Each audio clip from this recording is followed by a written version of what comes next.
really needed you to come. My question is, how much have you guys prospered from everything? Like, has it made you stronger being Edward Cullen? And this is to everyone. Sorry about that.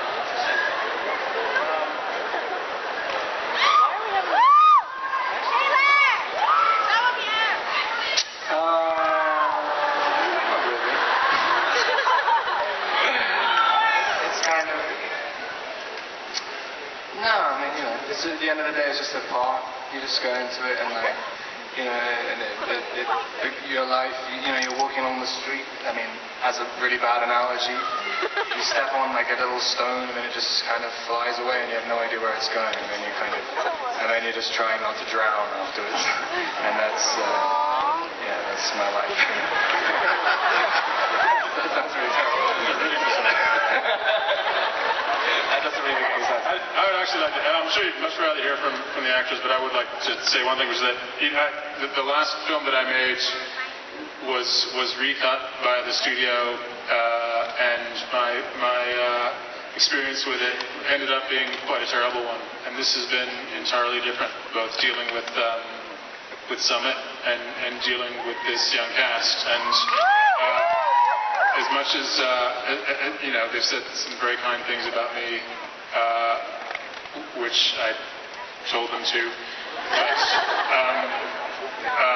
but it's been a tremendously rejuvenating process for me. I now remember how much fun it can be to make a film, and that really comes from the people that you work with. Okay, let's do one more quick question, and then I gotta cut it off. So one more quick question. Question is for Taylor. I'm 1/8 Paiute and 1/8 Cherokee Indian, and so you playing a Native American, have you learned anything about them or their cultures or any of their traditions? Yes. For Twilight, I actually had the opportunity to have some Quileute Indians come to Portland, and I actually had the opportunity to have dinner with them and talk to them, and the main thing I was focusing on is I wanted to learn more about the kids my age and what they like to do in their free time.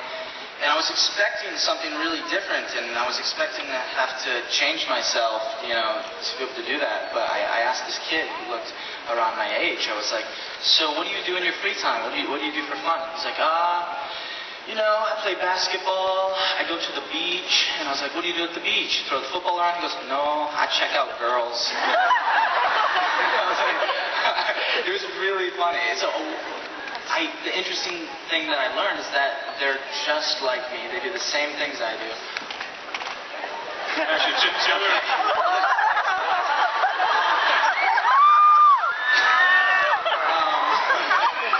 So yeah, it was awesome to have the opportunity to meet with them and learn more about their legends and stuff. And it was really great. I'm really thankful that they came down to Portland from Forks. So Taylor actually speaks some Quileute in Nimu. It's true. It's true. I do get to say a Quileute line. I'm excited for you guys to hear it. It's kind of fun. You'll have to wait. It's very important.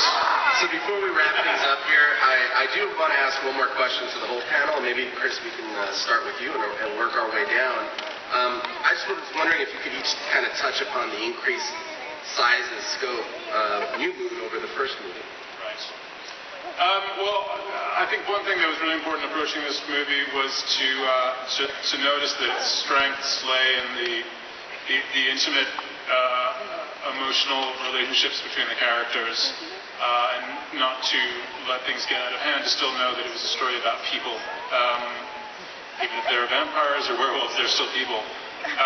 And so, but the book expands massively from Bella's small world in Forks and to Italy, and to the world of the Volturi, to the world of the werewolves in the forest. And the key thing was to keep that all coherent, faithful to the book, and to really try to make something grand and beautiful out of this book. Rob?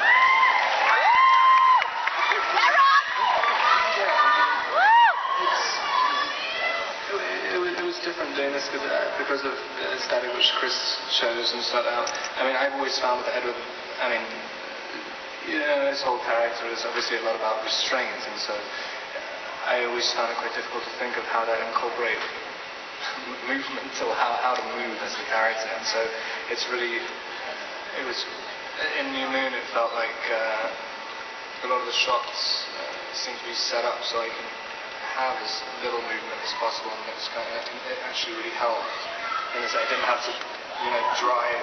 It was always camera movements that drove scenes. So I just started like I'm making the cameras bits and You just everything. basically want to spend as little energy as possible as opposed to Taylor. Yeah, Taylor can do all that energy of moving around and stuff. I could just stand there literally.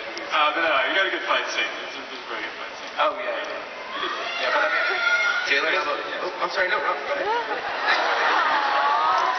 yeah, no, I mean, and also, yeah, and with the, because the difference with Catherine and the way Catherine's aesthetic and Chris's aesthetic changed, Catherine was much, she used a lot of zoom and stuff, and it's a lot more handheld, and it's quite difficult to look like graceful when you're enjoying it, and then this is a lot more flowing camera movements and stuff, and so you can kind of, it's a dance with the camera, so even the fight scene at the end which I do, it seems it's all about, it's almost kind of balletic and stuff, so it kind of felt more right, I think. Taylor? What was the original question? So just if you could just talk a little bit about the increased size and scope of this film over Twilight.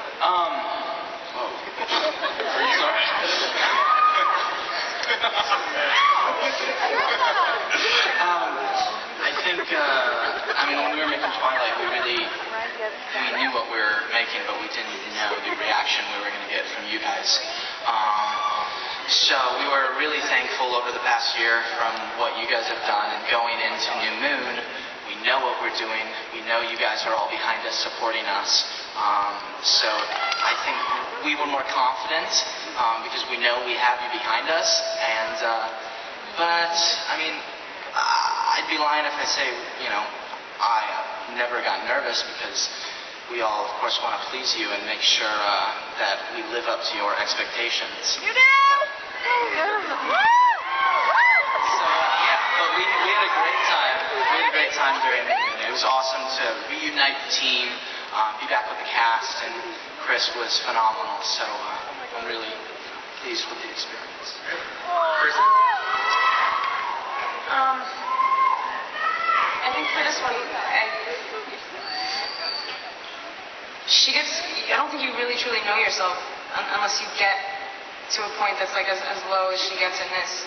And she's so sort of righteous in the first one in terms of like what she wants and everything like that. And I feel like now you actually believe that she knows what she